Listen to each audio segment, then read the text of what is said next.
Joining us right now, hey, we've been chasing him. He's been chasing us, but we finally caught up, and it's on game day going into the weekend.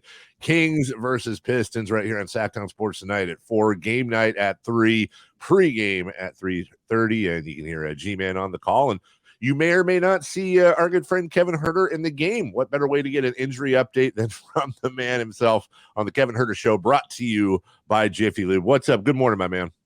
How we doing? Good morning to you too. I mean, you tell me. How are you doing? How are you feeling? How's it going? I'm doing all right. Definitely a long road trip. I think everyone's ready to get one more W and get back home to Sacramento. But it's been good. It's obviously we got a lot of time to bond as a team, get closer to one another, and got a couple good W's here on the road. But like I said, ready to get back.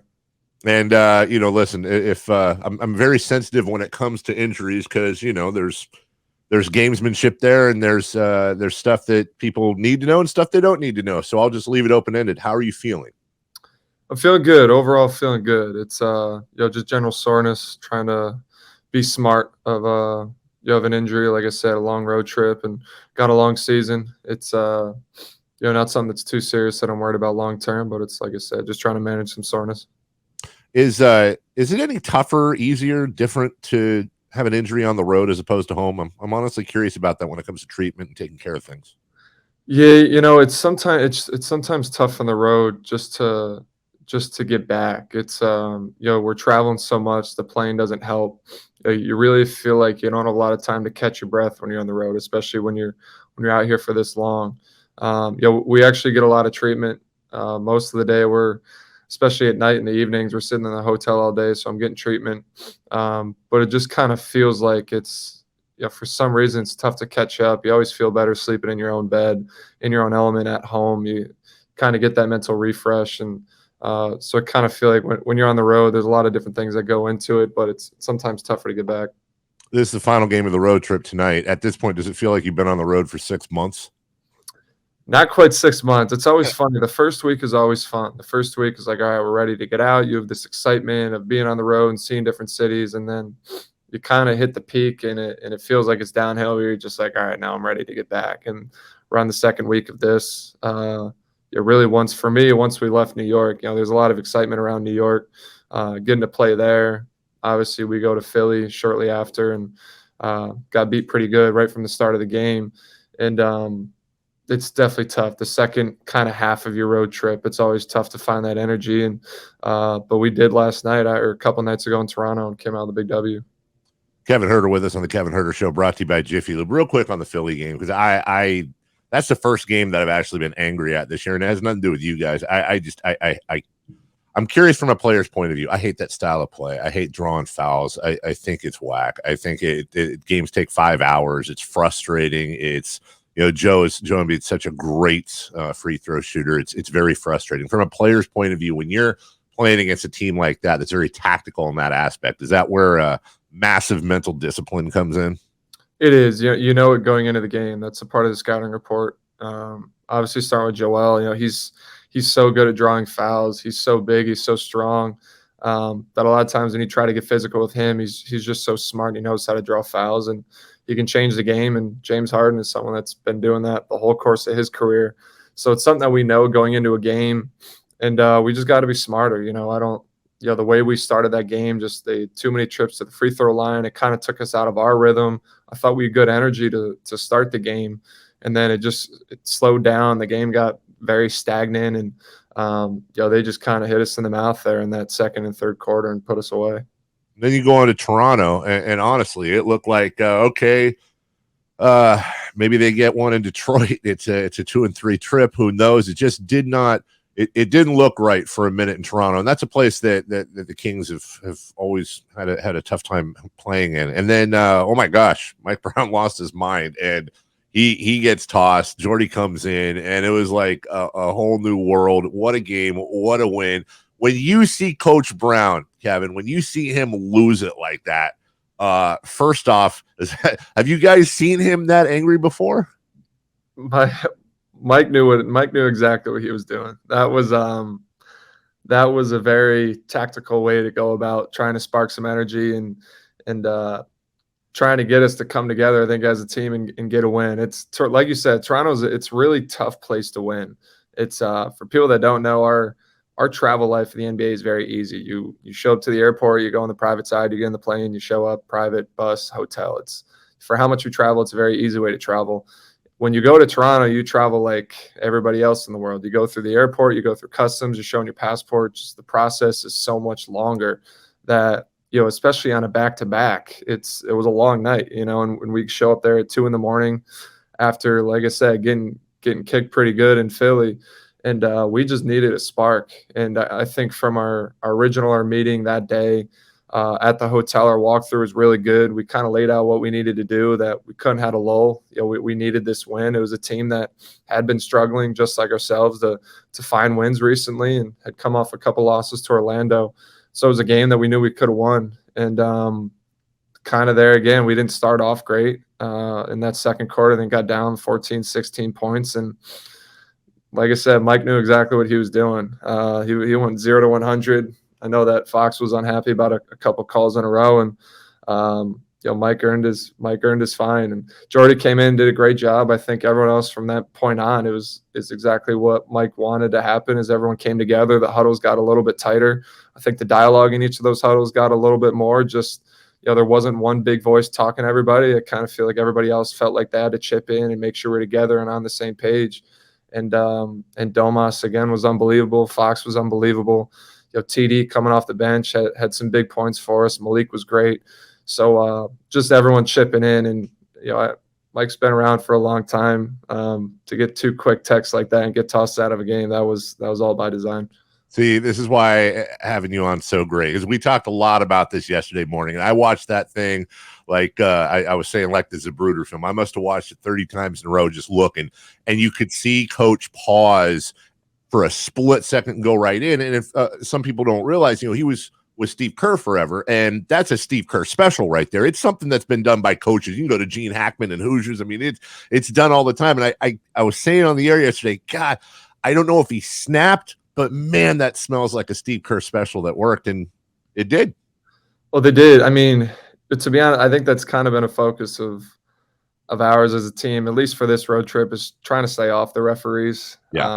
I think that was something that, the way the season started, it's not the reputation we want going, especially as we're trying to turn things around win is a team that's always complaining to the referees. And so I think Fox had every right to be upset over a couple plays that happened in a row, and Mike had our back. For someone who in the couple meetings beforehand are telling all of us to lay off the referees and play the game and move on to the next play, I think he felt it was his turn to step up. I know you watched this team from afar in Atlanta, but you knew very quickly culture is such an important word around here. And I had said yesterday, I think this is the best culture we've seen on a Sacramento Kings team since those 2002 teams. That's even passing by those Artest, Bonzi, Wells playoff teams back in, I think it was 06. You can just, the video they put out, I don't know if you saw it, you were there for it, but I don't know if you saw the video when Jordy came in and you guys doused him with water and Harrison got the chain and all that. And it, as fans and as people that cover the team, it fills your heart to see all of you that seem to come together for Coach, come together for Jordy, and then come together for Harrison, each other. It seems like you guys are truly invested in each other's success. And I'm wondering, coming from a successful program like Atlanta, do you feel that growth in culture really in exactly 1/3 of the season so far? It is. That's actually, for me, it's been the biggest eye-opener about coming here is how much I've liked the culture and the organization as a whole, and just the vibe around the practice facility every day, around the hotel, after games, us just getting dinner with each other. Culture Summit, obviously, it starts from the top. It starts with our front office, and Mike has done a great job just having that accountability with all of us as players. We can respect him when he's getting on us, and we can trust that he's right. But it comes from the players that are on our team too. I think Domas, his style of play and his unselfishness. Harrison, just his steadiness, game in and game out. He's very steady. He doesn't get too high, doesn't get too low. Fox just brings like a maturity to the game and being able to close out the game for us. And Fox is very steady, doesn't get too emotional unless he's getting mad, but he's a competitive guy. But for me, with those three guys and the culture that they've helped establish and everybody else just buying into it, that going along with Mike, it's been great so far. And there's a professionalism to what we're trying to do. And, that started for me with Mike and the accountability that he has all of us, living up to every day. You got me thinking now, the starting lineup, Fox, you, Keegan, Harrison, Domas. I'm trying to think, are you and Domas the most emotionally outgoing guys on the court of that starting five? I think it might be. I'm giving the cake to Domas. Domas is fired up. He's I feel like he wears his emotions on his face. You can pretty much tell what he's thinking in all moments of the game. I look back that pass he made in Cleveland late in the game where he threaded the needle to Davion, and you can kind of see he looked back at the bench and made a face like, can't believe that got through. And when he has a dunk at home, he gets fired up, trying to pump up the fan base. So I think Domas is in that way is our emotional leader. Another great thing, Kevin, is we're on the Kevin Huerter Show, brought to you by Jiffy Lube. Another great thing about having player shows, especially one like you, obviously studies the game and is able to explain it in such a cool way to our fans. Media covers things, fans interpret things. We all kind of wonder. But from a player point of view, let's go back to the culture conversation. When you got traded here, and you've already complimented the culture and talked about how great things are. As fans, we often wonder when somebody gets traded, the reputation of the team, where careers go to die, whatever it may be, basketball hell. We always wonder about the impact that has, whether you're a free agent, whether you're somebody who just got a call from your agent that you got traded here. And I'm going to try to ask this in the most delicate way possible. But when you got the call to get traded, compared to how you feel now about this city, were you a little worried in the beginning about what you were stepping into? Not really. I think from the start, I was always excited basketball-wise, the opportunities that this would bring me, and that's really the most important thing. From a player's perspective, and maybe some of the bad reputation that came with it is just some of the dysfunction. There was a lot of turnover in recent years, a lot of losing, maybe a lot of draft picks that you could hear fans weren't very happy about. So it just felt like there was a lot of dysfunction within the organization that, there wasn't really, there wasn't anything to build on. It just felt like there was so much turnover, and I think the Kings were trying to figure out their identity as an organization and trying to figure out what was going to stick and what was going to work. And until something finally does stick or work, you're still searching for that. And so far, I think we've found something pretty good here so far. Obviously, we got a long ways to go, but just some of the negative things that I heard coming in here was just that dysfunction, kind of starting with the front office and the coaches, and having a lot of coaches multiple years and guys fired. And but once we have a steady coach and bring in a new coach that's been around, and Mike in the front office with Monty that was in a really good front office in Houston, and different players that have been around the block a lot, and I think that includes myself. You can change the culture pretty quick. And those laser pointers, dude. I mean, we're freaking out about them back home. They hand out those laser pointers or whatever they did, turn off the lights, ward the chain. If that's not culture, I don't know what is. It is. No, every day. I mean, they hand them out in the locker room now after every win. So I'm just saving them. I got 3 laser pointers in my backpack right now. You get a new one after every win. That's just awesome. hand them out. They literally just hand them out in the locker room. And gimmicks only work when there's wins to go with it. Obviously, you can have all the slogans and fun things in the world. If you're losing, it doesn't matter. But I've been covering this team. I've been a fan of this team since '85 when I was a little tiny guy, and I've seen every iteration. Kevin, I've never seen anything like between the beam, the chain, everything you guys are doing. It seems like you're having an absolute blast. We are, like you said, though. As long as we keep winning, it works. But right. They're fun. They're original, especially the beam. I think we've talked about who was the Angels that had the halo after they won, but no one else in the NBA does a victory beam kind of like that. Our fans have come to embrace it. So for us, it's just fun. As long as we keep winning, it's all good. It's so good. You've got other teams now talking garbage and lighting their own beams if they happen to get a win on the road at home. The Bucks did it. I think the Sixers did it. I feel like when you're getting noticed like that, as much as it sucks and pisses me off, it's also a form of flattery too.